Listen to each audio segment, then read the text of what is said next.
National social media Patel Prahlad भाई। Israel और Iran के बीच चल रही जंग में अब कुछ बड़ा होने वाला है। कुछ ऐसा होने वाला है जिसका अंदाजा हर किसी को नहीं है, लेकिन दुनिया के ताकतवर मुल्कों को एहसास होने लगा है कि कुछ तो ऐसा होने वाला है जिसकी गूंज लंबे वक्त तक सुनाई देगी। एक तरफ अमेरिका के राष्ट्रपति डोनाल्ड ट्रंप ने तेहरान खाली करने को कहा है, तो दूसरी तरफ चीन का फरमान आया है कि इसराइल को खाली किया जाए। वैसे चीन ने ये बातें अपने नागरिकों के लिए कही है, लेकिन चीन के इस बयान ने पूरे इसराइल में दहशत फैला दी है। इस जंग में चीन खुलकर ईरान के साथ खड़ा दिखाई दे रहा है। वो इसराइल का विरोध कर रहा है। ऐसे में जंग के बीच में इसराइल खाली करने की सलाह देकर चीन ने भी एक तरह से अमेरिका को साफ संकेत दे दिया है कि ईरान को अकेला नहीं समझा जाना चाहिए। अब सवाल उठ रहे हैं कि क्या चीन की धमकी के बाद भी अमेरिका की तरफ से इसराइल को मदद दी जाएगी? तो क्या है ईरान का प्लान, जिसने मिडिल ईस्ट में चल रही इस जंग को अलग ही रूप देने की कर ली है तैयारी? आज हम अपनी स्पेशल रिपोर्ट में इसी मुद्दे पर करेंगे बात। नमस्कार, मैं आंचल। पिछले 24 घंटे में इसराइल और ईरान के बीच की जंग में दो बड़े बयान सामने आए हैं। पहला बयान दिया है अमेरिका के राष्ट्रपति डोनाल्ड ट्रंप ने अपने social media site truth social पर लिखा, ईरान को मेरी तरफ से दी गई डील साइन कर लेनी चाहिए थी। ये बहुत शर्मनाक है और मानव जीवन की बर्बादी है। साफ शब्दों में ईरान को परमाणु हथियार नहीं मिलना चाहिए। मैंने बार बार कहा, सभी को तुरंत तेहरान खाली कर देना चाहिए। ट्रंप के बयान से संकेत मिल रहे हैं कि इजराइल की तरफ से कोई बहुत बड़ा हमला ईरान पर होने वाला है, क्योंकि इजराइल बिना अमेरिका की मदद लिए ईरान के सामने ज्यादा देर तक नहीं टिक सकता। ऐसे में ट्रंप की धमकी का मतलब साफ है। नेतन्याहू ने अमेरिका से किसी बड़े हमले की इजाजत मांगी है और शायद इजराइल को इसकी मंजूरी भी मिल गई है, जिसके बाद डोनाल्ड ट्रंप ने भी चेतावनी जारी की है कि तेहरान को खाली कर दिया जाए, क्योंकि अगर आम लोग तेहरान में रहेंगे तो इजरायली हमले में वो भी निशाना बन सकते हैं। दूसरी तरफ चीन को इस बात का एहसास है कि अगर तेहरान पर हमला हुआ तो तेल अवीव भी सुरक्षित नहीं रहेगा। ईरान की तरफ से उस पर जबरदस्त हमला होगा। ईरान और चीन के बीच लगातार डायलॉग चल रहा है।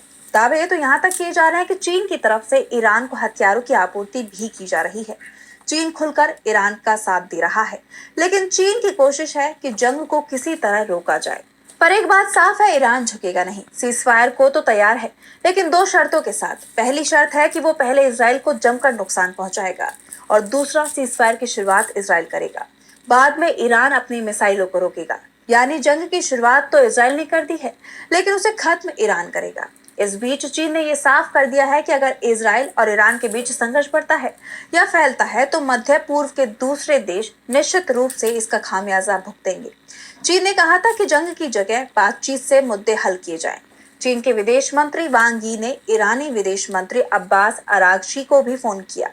इस दौरान वांग ने कहा, ईरान के परमाणु प्रतिष्ठानों पर इजराइल के हमलों ने संभावित रूप से विनाशकारी परिणामों के साथ एक खतरनाक मिसाइल काम की है। चीन ईरान को उसकी राष्ट्रीय संप्रभुता की रक्षा करने में समर्थन देता है और इजराइल पर प्रभाव रखने वाले देशों से शांति बहाल करने के लिए ठोस प्रयास करने का आग्रह करता है।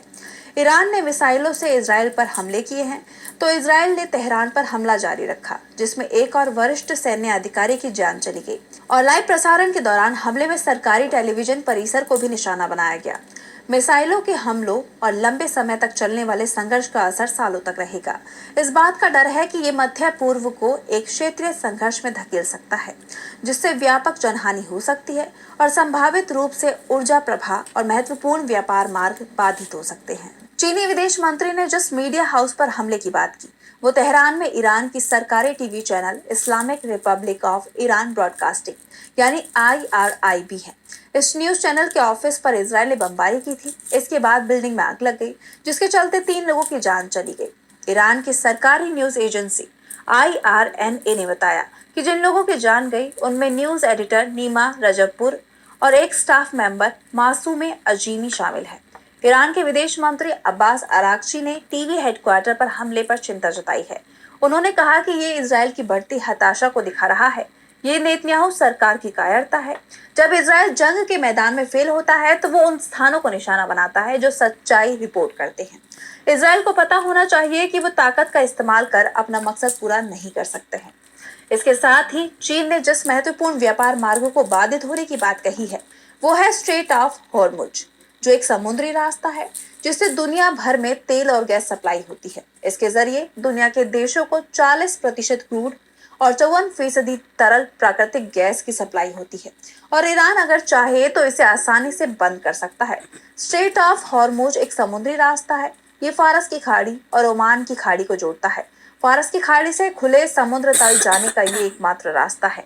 स्ट्रेट ऑफ हॉर्मुज फारस से हर दिन करीब 2 करोड़ बैरल कच्चा तेल गुजरता है। भारत, सऊदी अरब, इराक, कुवैत जैसे देशों से तेल इसी रास्ते से खरीदता है। इस रास्ते पर ईरान का नियंत्रण है। अभी तक ईरान ने इस रास्ते को बंद नहीं किया है, लेकिन आगे भी नहीं करेगा इसकी कोई गारंटी नहीं है। अगर ये रास्ता बंद हुआ तो क्रूड प्राइस 400% तक बढ़ सकते हैं। ईरान के पास सिर्फ यही एक रास्ता नहीं है, बल्कि वो इजराइल के खिलाफ बैलिस्टिक मिसाइलों के हमले की लहर पैदा कर सकता है। और ये बात तो खुद इजराइल ही कबूल कर चुका है कि उसने ईरान की ताकत को कम आंक कर बड़ी गलती कर दी है। इस बीच ईरान के director of diplomatic house Hamid रेजा गोलामजादे ने बेहद चौंकाने वाला खुलासा किया है। उन्होंने कहा कि ईरान के पास करीब 20,000 मिसाइलें हैं। अगर हमने एक दिन में 200 मिसाइलें भी दागी तो इस हिसाब से हमारे पास 100 दिन तक लगातार दागने के लिए मिसाइलें हैं। इजराइल और अमेरिका दोनों के पास इतना बड़ा डिफेंस सिस्टम नहीं है कि इन्हें रोक पाए। वैसे भी इजरायली डिफेंस सिस्टम 90% तक ही मिसाइलों को रोक पा रही हैं। बची हुई मिसाइलों ने इजराइल में तबाही मचा रखी है। नेतन्याहू के शहर तेल अवीव की गजा की तरह खंडर इमारतों की जो तस्वीरें दुनिया ने देखी हैं। पिछले 5 दिनों से चल रही जंग में ईरान ने ऑपरेशन ट्रू प्रॉमिस 3 के तहत सैकड़ों बैलिस्टिक मिसाइलें दागी। इनमें से तेल अवीव और यरूशलेम जैसे बड़े शहरों को निशाना बनाया गया।